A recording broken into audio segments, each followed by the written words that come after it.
Hello, everyone, and welcome to Live Through Jesus with Courtney Gilmore. On this episode, Joseph interprets two prisoners' dreams, how we should incorporate God's name in our everyday conversation, and then how do we react whenever we've been in a bad situation and then we get out and everything is going well. Genesis 40.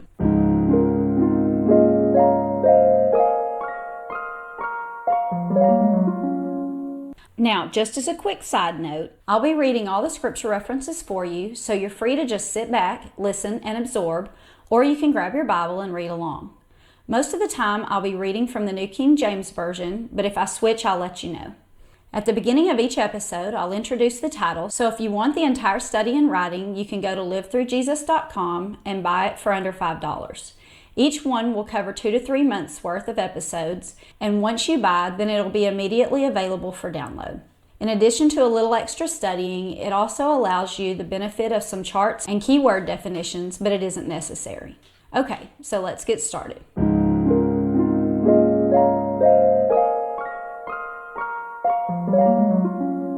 So I haven't done the podcast in a couple of weeks because of the coronavirus chaos, and I thought I'd get a lot of writing done where whenever we got this back up and going, I would have all of the Joseph study done and online for y'all, but it hasn't happened like that because, again, it's just chaos. So anyway, we're going to go ahead and continue with our episodes.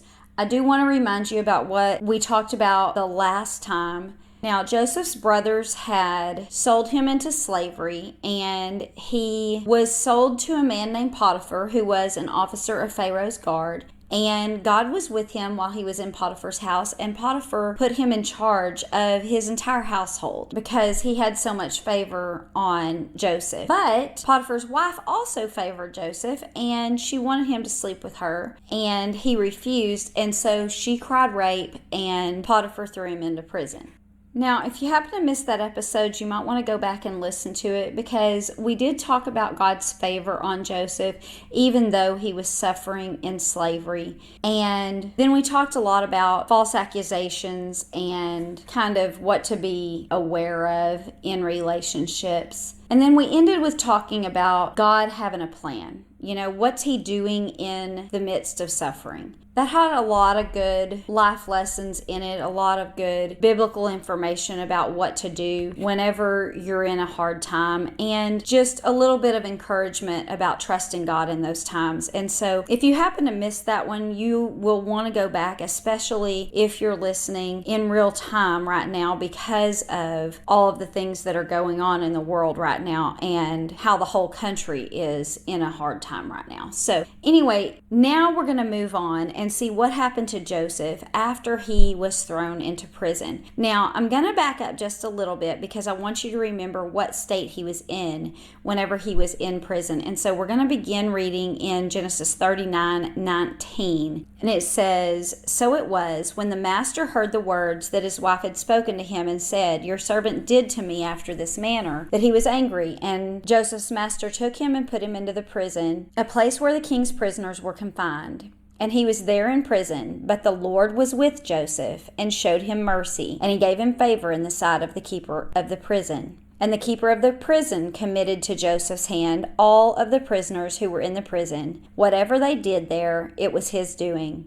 The keeper of the prison didn't look into anything that was under Joseph's authority because the Lord was with him, and whatever he did, the Lord made it prosper." And so just like when Joseph was in Potiphar's house, the person that was in authority over him trusted him and put him as second in charge. That's where we begin this week's lesson. So let's start reading in Genesis 40. It says, "It came to pass after these things that the cupbearer and the baker of the king of Egypt offended their lord, the king of Egypt. And Pharaoh was angry with the two officers, and the chief cupbearer and the baker. And so he put them in the custody of the house of the captain of the guard, in the prison, the place where Joseph was confined. And the captain of the guard charged Joseph with them, and he served them, so they were in custody for a while. Okay, so why would the cupbearer and the baker be the two people that got put in prison at the exact same time by the king? Think about what these people do. Both of them are responsible for what goes into the king's mouth, right? The food and the drink. And so it seems that Pharaoh had suspicion that someone might be trying to poison him. And he wasn't sure which one to find guilty on that matter. And so he threw them both into prison just to make sure that he was safe. Now, this sounds kind of like house arrest, right? I mean, they're not chained up in a dungeon somewhere. They may be in a basement or something of that nature in a house, but it doesn't sound like they're just chained up. It says that Joseph is taking care of them. He's been put in charge of their care. And it says that they're there for a while, right? That's what it says at the end. They're in custody for a while. So let's go ahead and read 5 through 8. It says, Then the cupbearer and the baker of the king of Egypt, who were confined in the prison, had a dream, both of them, each man's dream in one night, and each man's dream with its own interpretation. And Joseph came in to them in the morning and looked at them and saw that they were sad. So he asked Pharaoh's officers who were with him in the custody of the Lord's house, saying, Why do you look so sad today? And they said to him, Well, we've each had a dream, and there's no interpreter for it. And so Joseph said to them, Do not interpretations belong to God? Tell them to me, please. So this was a very common thing back in Egypt, that they would have interpreters for their dreams. But now that these men are in prison, they can't go and consult an interpreter. And so they don't know what is going on in their dreams. And Joseph explains to them, well, God is the one that gives the dreams, and he's the one that knows their meaning. So tell me, because I can consult him and find out what it is that is going on with you guys. And I just want us to pause right there for a moment and just notice how easily Joseph talks about the Lord. It just seems to be in his everyday conversation, right? He's not teaching anyone about God. He's not telling them about the Bible. He's not giving them information about how to be saved. None of those things. He's just talking about God because God is just an important person in his life, right? And he knows that God is the one that's in charge of dreams. And so he just says that. God is the one that's in charge of dreams. And I don't know about y'all, but I had to actually think to put that type of thing into practice, because it's not something that I did naturally in the beginning. You know, I would talk about God when I was at church. I would talk about God when I was having a conversation with someone about God. I would talk about God whenever I was teaching or learning. But just to mention his name in passing to someone else, or just talk about him as another present person in my life, was something that I had to make a conscious point to do. And, you know, it probably should be one of those things that, you know, he is just a present person in our lives and just someone that we talk about freely, and might not should be something that we have to make a point to do or be aware of. But even if we are aware of it and we don't have to make a point, are we bold enough to do that? You know, even after I began to make a point to do it, there were times where I would second guess myself, you know, where I would think to myself,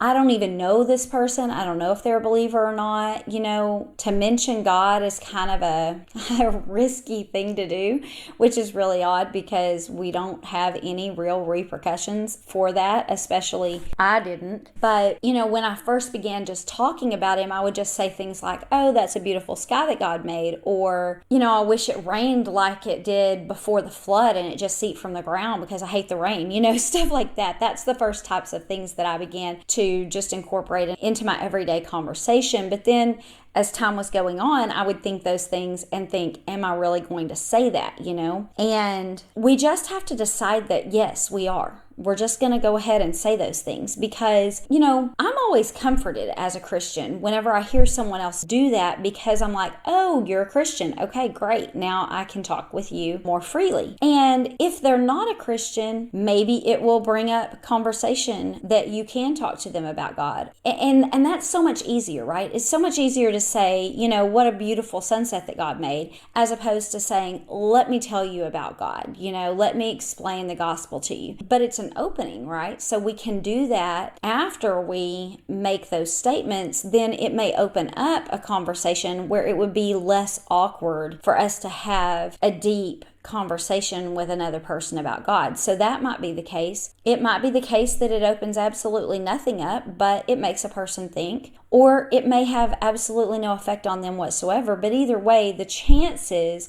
of it being something that is even uncomfortable for us after we've said it is probably pretty slim. And so we really need to be able to get over that and just say those things and speak freely about him. Because if you notice that since we see Joseph do this now and then, we know that he must have done it all the time. And you see that that shows other people that he belongs to God. And when they see his prosperity and his success, they accredit that to God just because they know he's a believer. So even if it changes absolutely nothing in the very moment, it may let other people see God through you and in your life, and let them see God in their own lives in a different way than they ever have before. So I just wanted to take note of that because I was just aware of how easily it came to him. And again, like I said, how he wasn't teaching anyone or telling them specifically about God. He was just talking about God. There's a difference between telling someone about God and just talking about him. And I think that that's something that we need to incorporate into our everyday lives. So I just wanted to talk about that real quick before we moved on to these people's dreams. Now, let's go ahead and read about the first dream. I want you to pay very close attention to what the cupbearer is dreaming. And when we get finished with this dream, before Joseph interprets it, we're going to analyze it just a little bit. So verse 9 says, "Then the chief cupbearer told his dream to Joseph, and he said, 'Behold, in my dream a vine was before me, and in the vine were 3 branches. It was as though it had budded, its blossoms shot forth, and its clusters brought forth ripe grapes. Then Pharaoh's cup was in my hand, and I took the grapes and pressed them into Pharaoh's cup and placed the cup in Pharaoh's hand.'" Okay, so notice the first thing that's happening is that he's performing his old job, right? He just dreamed about doing his job. But notice how detailed his dream was and how careful he was in doing his job.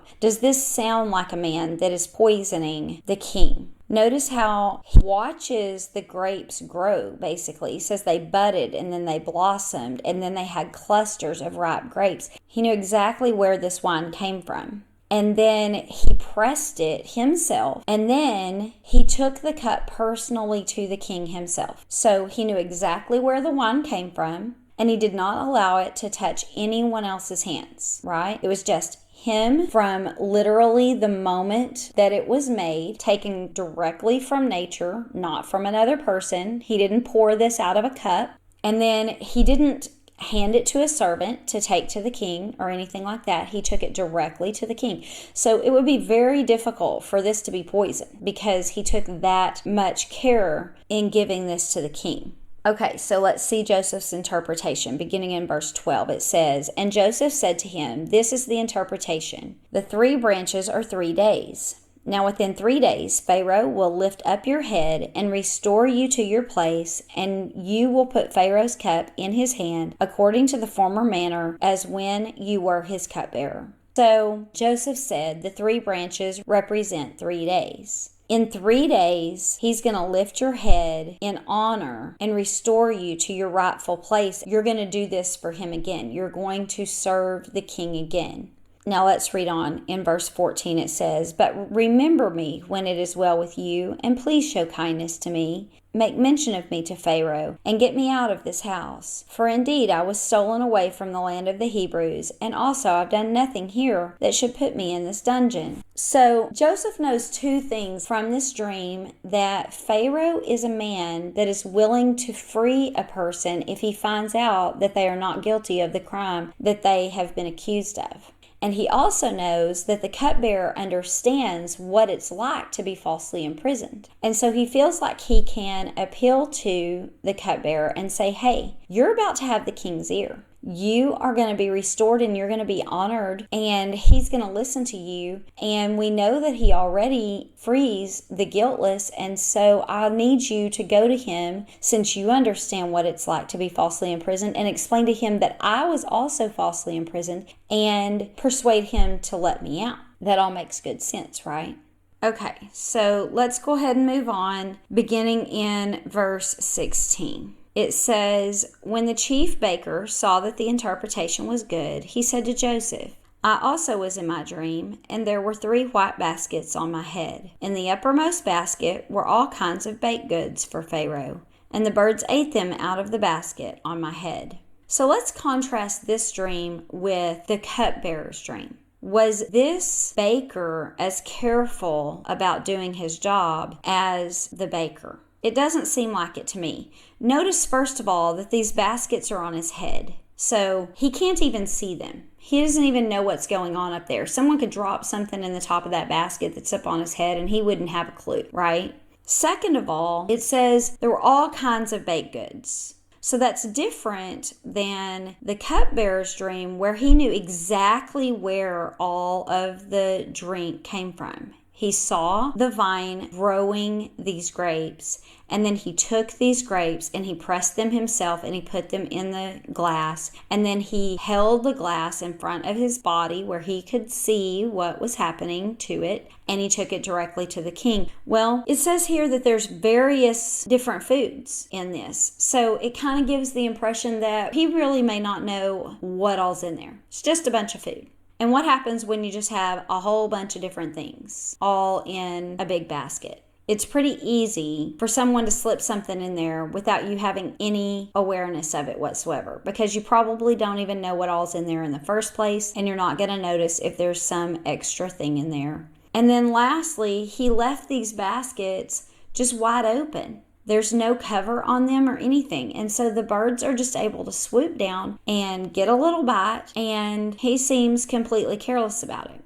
So the birds are continuously coming down, messing with this food, and he isn't even covering it up. So that sounds much more like a person, right, that is not doing very well at his job, first of all, and not very careful, and something easily could happen to the king's food with a man that's careless like that. So let's see what Joseph's interpretation of the dream is. Verse 18, it says, So Joseph answered and said, This is the interpretation. The 3 baskets are 3 days. Within 3 days, Pharaoh will lift off your head from you and hang you on a tree, and the birds will eat your flesh from you.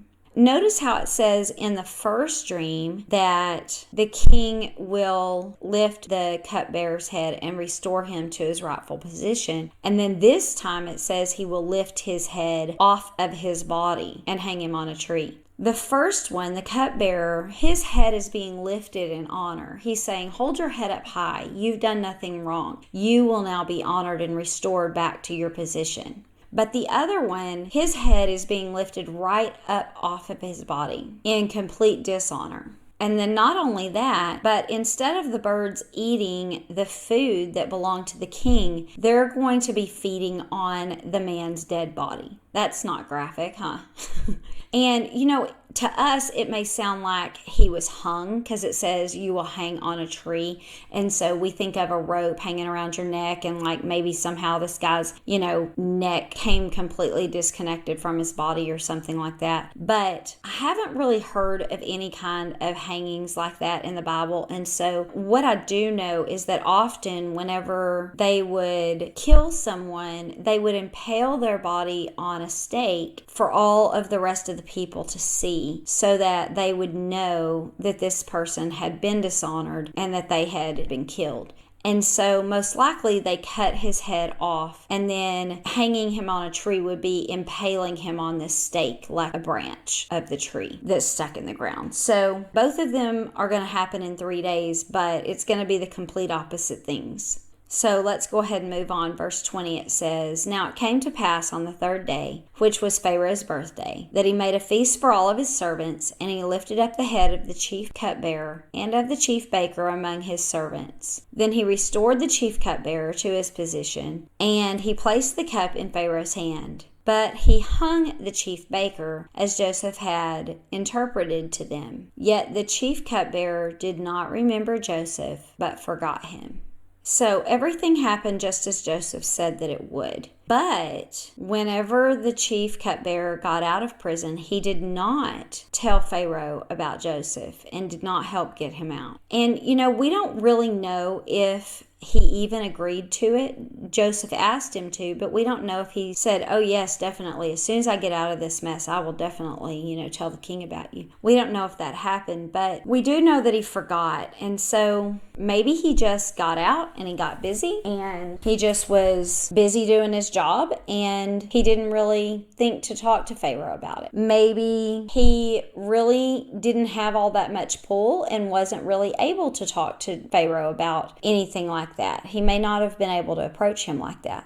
Also, maybe he was ashamed. Maybe he didn't really want to bring up to Pharaoh how he had gotten in trouble and Pharaoh was mad at him and all of these bad things had happened. Maybe he just wanted to forget about all the bad things and not really think about them anymore. Don't really want to bring up that bad time, that difficult time in my life. Let's just move on. Let's just go about my business and have a happy life, Let's not worry about that. Those are at least tendencies of things that people will do, right? Whenever we get out of our bad situation, it's very easy for us to forget the people that helped us along the way, or just try to put that entire thing out of our mind, or just get busy doing our regular normal life again because we have the capability to do that, and just not really take any of the lessons that we learned from those difficult times or any of the things that we decided that we were going to do and actually do anything about them.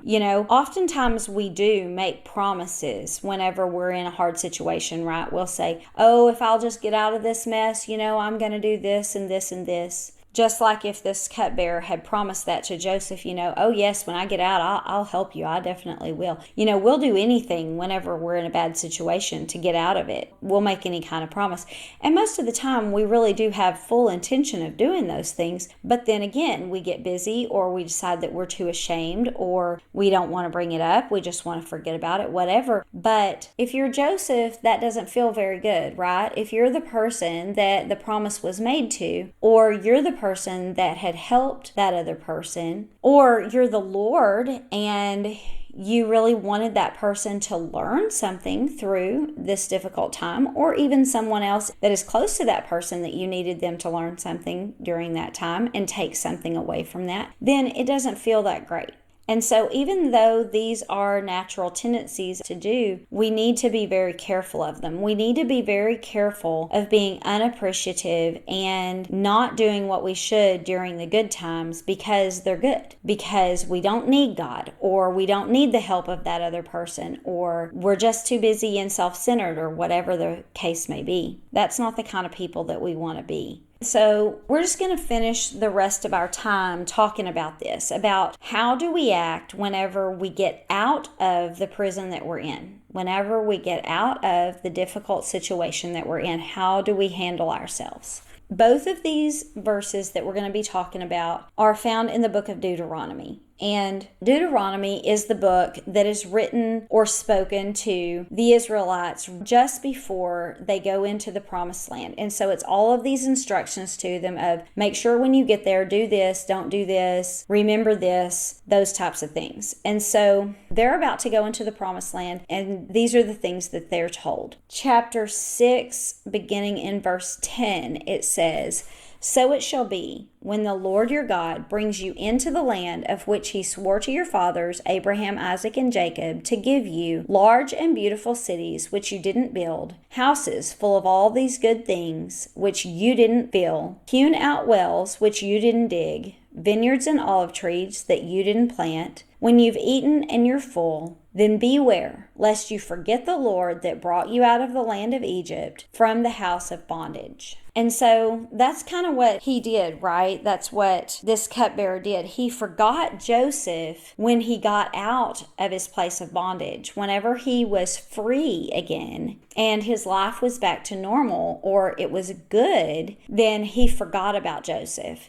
And that's what God is telling the Israelites here. He's like, hey, whenever you get to this beautiful place that I gave you, that you didn't work for, that you didn't do anything to deserve, and I take you to that place, remember that I'm the one that took you out of slavery in the first place. I'm the one that freed you. And even though Joseph didn't actually free him, he told him about his freedom and he owed him something, and he just forgot about him. Now, the other passage is the entire chapter 8 in Deuteronomy. So we're just going to read all of that. I want y'all to just listen. This is the same thing. God was telling Moses in that part, hey, tell the people this. And so now Moses is telling them, and he just goes into a lot of detail. So I want you to listen to this. It says, every commandment that I command you today, you must be careful to observe, that you may live and multiply and go in and possess the land that the Lord swore to your fathers. So this is Moses talking to him, and he's telling him, when you get there, don't forget to obey God.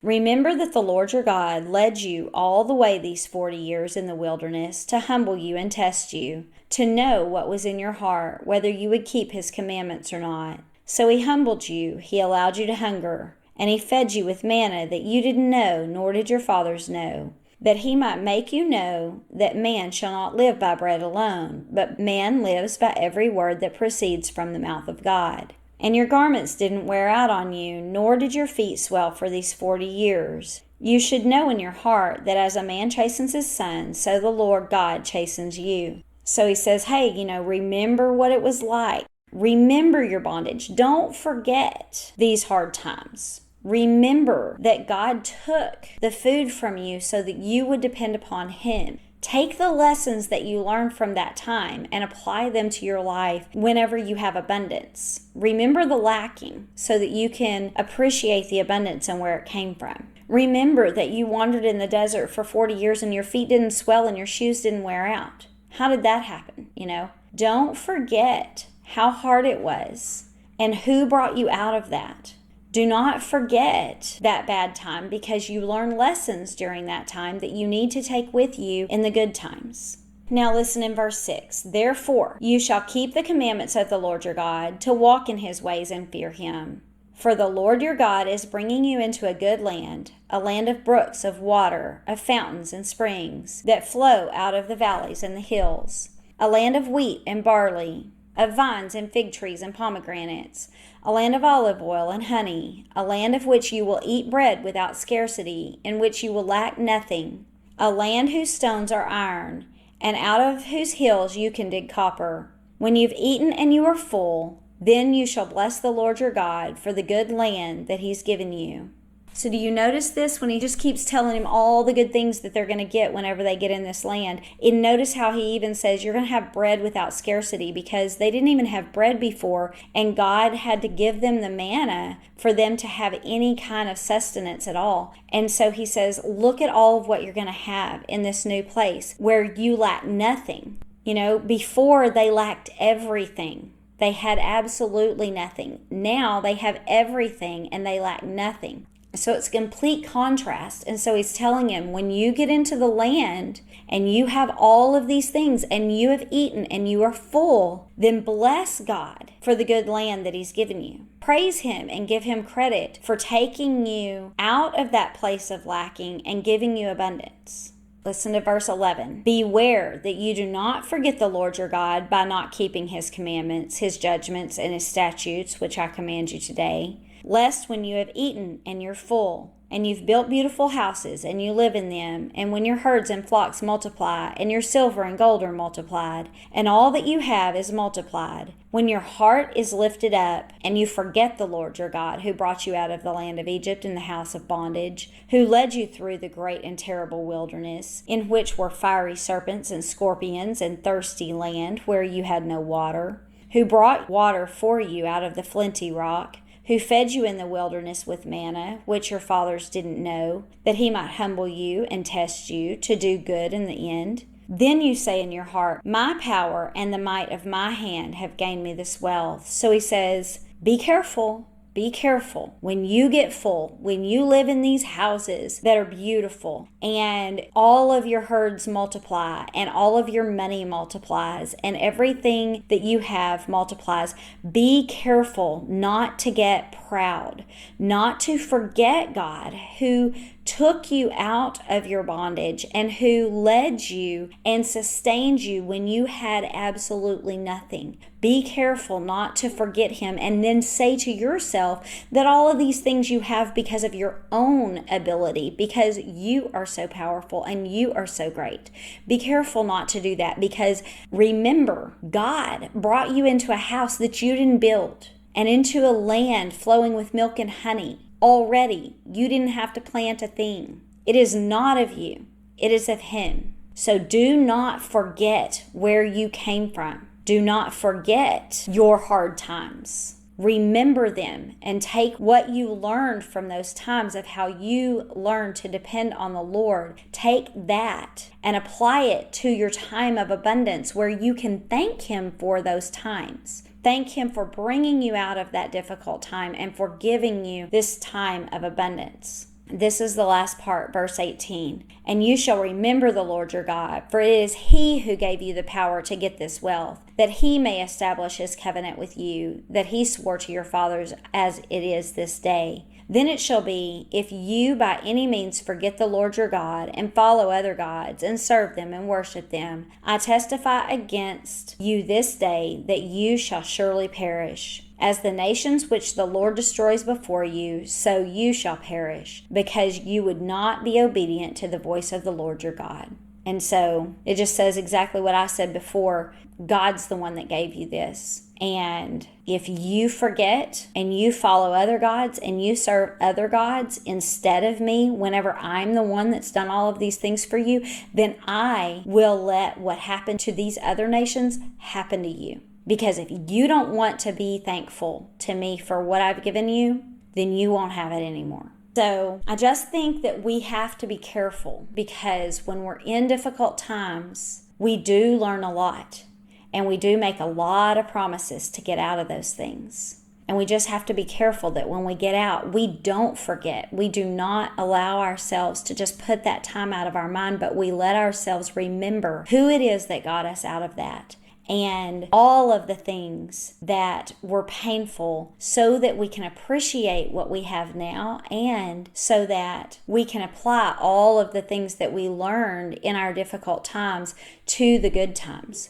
You know, we don't want to be the kind of people that have to have bad times in order to be brought to the Lord, right? I want to read you one more passage. I didn't actually intend to do this, but I'm going to, so this may not be in your lesson. But I want you to look at Amos 4, beginning in verse 6. This is God talking to the people, and he says, I gave you cleanness of teeth in all your cities, and lack of bread in your places. So basically he said, I gave you no food, and yet you haven't returned to me, says the Lord. I also withheld rain from you when you were still 3 months to the harvest. I made it rain on one city and withheld rain from another city. One part was rained on, and the other part did not rain and withered. So 2 or 3 cities wandered to another city to drink water, but they weren't satisfied. And you still didn't return to me. I blasted you with blight and mildew when your gardens increased, your vineyards, your fig trees, and your olive trees,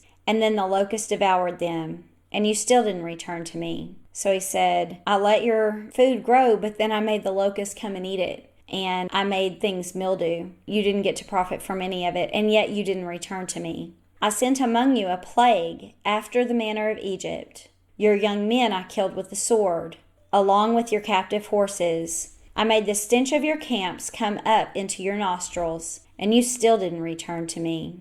Okay, so do you see how God is every time he's trying to draw the people to him? He keeps saying, you know, I gave you no bread and you didn't come to me. I thought you would come to me and you would ask me, hey, help me, I'm hungry, but you didn't. And then I made it where it wouldn't rain, so you couldn't even have any crops, and you still didn't come to me. And then I let your crops grow, but then I made the locusts eat them, and you still didn't return to me. And then I sent plagues that killed a lot of you, and you didn't come to me. And I let the wars kill you, and you didn't return to me. All of these things I did to draw you to me, and you still didn't come. Well, a lot of times we do come, right? The other part was the opposite of it. They did come to him in the hard times. Whenever they lacked food, they went to the Lord and he gave them manna. When they didn't have any water, he made the water come out of the flinty rock, right? They did go to him. But as soon as they had this abundance, they had no need for him anymore. So we don't need to be those kind of people. We don't need to be the people that make promises whenever we're in the hard times, and then as soon as we get out of it, we forget where we came from. And we don't need to be the kind of people that whenever we're in the good times, we need God to give us lacking so that we will turn to him. We need to be the type of people that whenever we are in abundant times, we are able to praise him. We're able to see where it's coming from, and we are able to thank him and look to him and learn from him, so that he does not have to bring us into a time of lacking for us to turn to him, or a difficult time for us to turn to him. But if we are in a difficult time, then we need to turn to him, and we need to listen to him, and we need to learn what it is that he has for us to learn. Listen and pay attention, and then carry that out whenever he carries us out of our difficult time.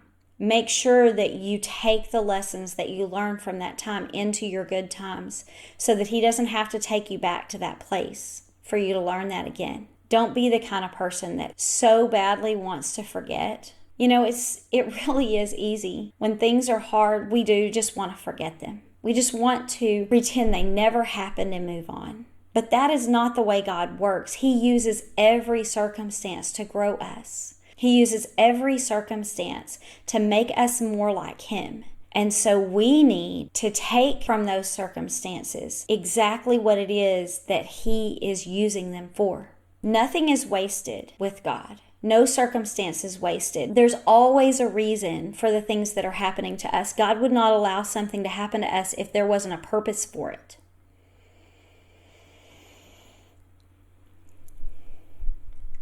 And so we need to look for that purpose, and we need to take with us whenever we get out of that situation. So that's hard stuff to do, but we need to work on it. Now, next week, we're going to talk about how Joseph does actually end up getting out of prison.